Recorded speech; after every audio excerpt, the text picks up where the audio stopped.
अस्सलाम वालेकुम नाजरीन। सवारी नवासा रसूल मुर्तजिज़ की शबीह जुलजना आज तैयार होने जा रही है और इस वीडियो में हम आपको बताएंगे कि इस जुलजना को शबीह जुलजना क्यों कहा जाता है, इसकी कितनी वफादारी थी इमाम हुसैन अलैहिस्सलाम के साथ और इसको मजालिस में कैसे तैयार किया जाता है, कौन से जेवरात इसको पहनाए जाते हैं। आइए दिखाते हैं आपको इस वीडियो में। ये भजन हम सब कज़न भाई दोस्त जो से हैं इसकी खिदमत के लिए कह लें कि अपने आप को मामूर किया है। तो ये हम 3 भाई हैं जो जुलजना को लेके आए हैं। इसको हमने एप्लीकेशन दी थी आर्मी का रिमाउंट डिपो मुन्ना सरगोदा में, उधर एप्लीकेशन दी थी, GHQ में सेंड की थी, उधर से अप्रूवल लेके सरगोदा उन्होंने हमें रिकमेंड किया है। वहाँ से हम फिर इसको परचेज़ करके लाए थे।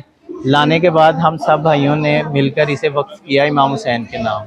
तो ये हम सब मिलके अपने ड्यूटी टाइम को मैनेज करते हुए जिसको जो टाइम अवेलेबल होता है उस हिसाब से आ जाते हैं और इसे संभालते हैं सारा। डेली से 5 किलोमीटर वॉक दी जाती है और वीकली इसे ग्राउंड में ले जाके राउंड चक्कर लगवाए जाते हैं ताकि ये खुल के एक्सरसाइज कर ले, लेट ले, अपना आप थकावट सारी जो ये अपना कर ले। इसका जो मिजाज है ना, आम जब डेरे पे होगा इसका और है, उसमें ये हमारे साथ मस्तियाँ भी करेगा, जंपे करेगा, हर चीज़। लेकिन जब इसको तैयार कर दिया जाता है मौला के नाम से मंसूब करके, तो इस पे हमारा अकीदा ये है कि इस पे इमाम सवार होते हैं, तब इसकी चलने का स्टाइल, बॉडी लैंग्वेज जो सी हर चीज़ चेंज हो जाती है और ये क्राउड के हिसाब से फिर पूरा जैसे सवार ऊपर चला रहा है वैसे ये चलता है। चलें आए अब आपको दिखाते हैं इसकी तैयारी कैसे होती है। तो आएँ बिस्मिल्लाह। सबसे पहले खेस नीचे रखा जाता है ज़ियारत के, ताकि उसको जब काठी रखी जाए तकलीफ़ ना हो, कोई कील वगैरह इसमें मीठी होती हैं उससे बचाने के लिए। उसके बाद ये तारू रखा जाता है, इसे तारू बोलते हैं।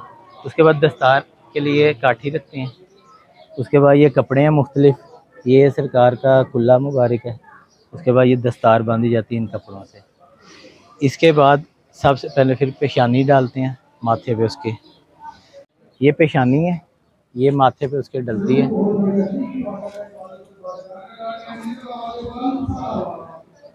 उसके बाद ये गर्दन पे डाली जाती है सजावट के लिए ताकि खूबसूरत नज़र आए।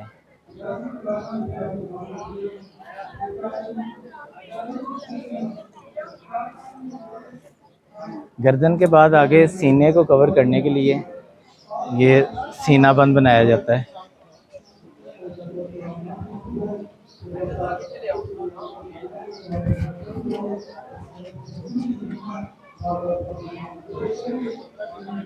जब ये सब हो जाता है उसके बाद तलवार इमामे के साथ इसके साथ लटका दी जाती है। उसके ऊपर ये ढाल लगाते हैं, उसके साथ अब इस पुट्ठे को अटैच करते हैं।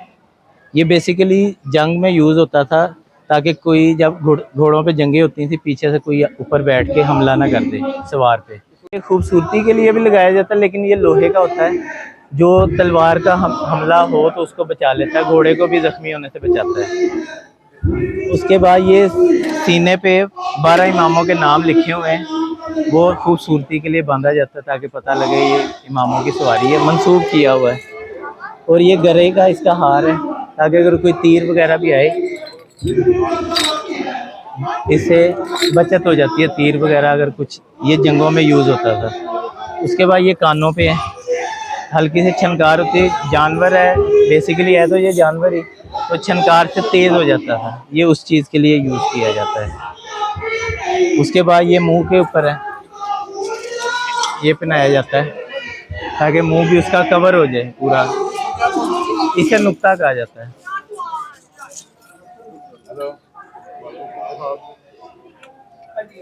और ये काठी पे जब तैयार हो जाती है ये रकाबें ऊपर सवार होने के लिए।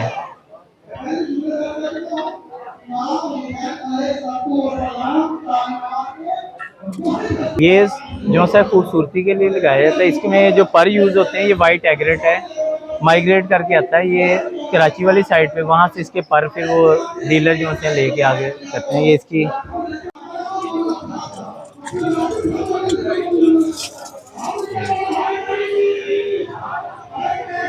ये खूबसूरती के लिए देखें लगाया हुआ है ताकि जब ज़ियारत आए तो एक तो दराज का दूर से पता भी लग जाए कि शबीह आ रही है और खूबसूरती भी है। शबीह जुलजना तैयार हो चुका है और अभी मौलाना साहब मसाइब के ऊपर है और अभी ये शबीह जुलजना की बरामदगी है। जो जामिया मस्जिद मरकज़ी इमाम बारगाह हैदरिया में हो रही है। इंशाअल्लाह ताला अज़ादारों की कसीर तादाद मौजूद है शबीए ज़ुलजना की ज़ियारत करने के लिए। जी तो नाज़रीन, इस वक्त मरकजी इमाम बारगाह हैदरिया ग्रीन टाउन से मजलिस ज़ा के बाद शबीए ज़ुलजना को बरामद कर दिया गया है और आप ये जो अलम पाक देख रहे हैं, ये शेर करबला गाजी अब्बास अलमदार का अलम है जो मुर्तजिज़ के हमेशा आगे रहा। ये करबला में भी और आज भी शबीए ज़ुलजना के हमेशा आगे होता है। लोग ज़ुलजना की ज़ियारत करते हुए अपनी मनते और मुरादें मांग रहे हैं। इसी के साथ अपने मेज़बान को इजाज़त दीजिए। अल्लाह हाफिज़।